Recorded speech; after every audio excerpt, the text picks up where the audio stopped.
bit to get across tonight. Joining me now, Sky News political contributor, the wonderful Chris Uhlmann. Chris, welcome. I want to start tonight with an early discussion about something that will be ubiquitous in a couple of years' time. It's already here. It's going to grow and grow and grow. And of course, this is artificial intelligence. A few stories around in the last couple of days. One is which the Business Council of Australia, they're warning the government not to get too heavy-handed, not to drown it in regulation.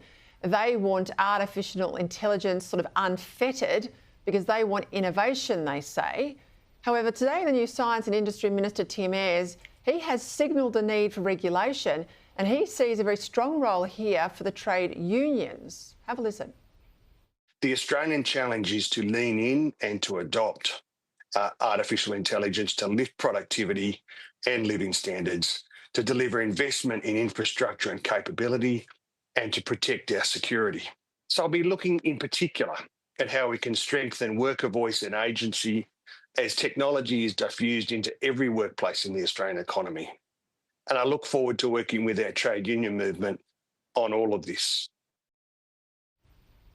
Now, I tend to agree with the Minister here and the unions on this. I worked for Richard Alston at the time the internet arrived in Australia, and there was a whole debate, this is the late 90s, early 2000s, about the government stepping in and putting some sort of ring fencing, some regulation around the internet. Now, that was screamed at by business and the government rolled over. It didn't regulate the internet. It agreed that it should be as unfettered as possible. I think we'd all agree now, yes, there's been a lot good with the internet, but it's also brought us a lot of harm. And I think with AI, I don't want to end up doing what we do with the internet and outsourcing the whole thing, indeed our sovereignty, to all those billionaires in Silicon Valley. Oh yeah, Peter, we're told this is a workplace revolution, right? So there should be some workers involved in this revolution. And the thing that I've noticed about ChatGPT, which I began looking at last year, is how rapidly it has acquired more and more knowledge and how useful a tool it's become. And you can see it replacing a whole lot of white-collar jobs down the track. Now, I've heard everything from it will be a workplace boon to the fact that it will be Armageddon. Let's assume that we can't know the future and it might be somewhere in between. And assume also there will be benefits and there will be costs. Well, we should be trying to measure those things. And I think government policy should be trying to make sure that we get more benefits than costs out of this. My fear, though, Peter, is that policy will lag a long way behind this technology. We will be racing to catch up. Yeah, we know China is so much further ahead than most Western nations. We also know, Chris, and this is to your usual issues that you focus on, energy, it needs gargantuan amounts of energy. It's not going to survive AI in this country or flourish if it's just a bit of wind and a bit of solar. This is why America's going back with 3 Mile Island into nuclear. But again, what worries me, let's say it replaces, as Dick Smith once said to me, about a third of the workforce. What do these human beings do? Like, where is the dignity of their work every day? What's their purpose? How do they earn money? Are we supposed to just have everybody or a good third of the population on the dole? I mean, these are, I think, some of the challenges that we're going to talk about. I feel like we're just being hit with AI and we're scrambling, behind trying to catch up. I think scrambling is the word, and we have seen what's happened when you outsource blue-collar jobs, right? What happened to men in the 1990s who were bounced out of a job. They were told there would be new jobs, and in fact, none really came along, and a lot of them went into disability pensions, and were very, very disappointed with the way that both major parties essentially backed that in. And then guess what?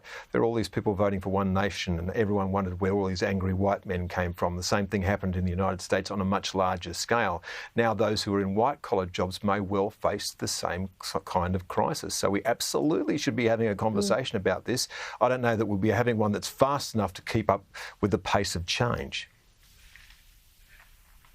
Another conversation, certainly the Libs from South Australia want, is net zero. They have taken a formal vote in the Liberal Party, management body, if I can call it that, to say that they don't want net zero and they want the federal party to make this their official position. There's some moderates, of course, they're not happy about this, but this is a party division. It's got a bit of clout.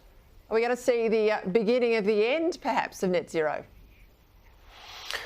Yeah, Peter, I certainly don't think that this is the last division that's going to have this kind of vote. And now you have the circumstance in South Australia where the division has a different view than the Labor Party in Parliament there, and a different view again from the Federal Party, which has got this under review. And I think it's a perfectly reasonable argument to have, because I think that there are really sound arguments against net zero. One is that it's a target, it's not actually a policy, and we don't have the policies in place to do it. We don't have the technology in place to do it. The major economies of the world essentially aren't doing it, and it will cost you trillions of dollars to try. Now, they're all reasonable arguments, Peter, that I think reasonable people could make.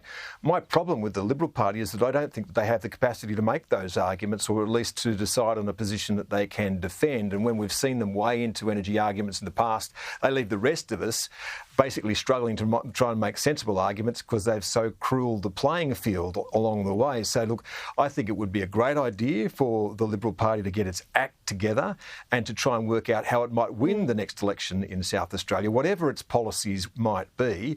But I think there's this too, that if you've got nothing to say, say nothing. For God's sake, shut up until you get your act together. Although I doubt that's likely to be a policy position that they will adopt, Peter. They'll fight among themselves and do themselves incredible damage and do this argument damage along the way.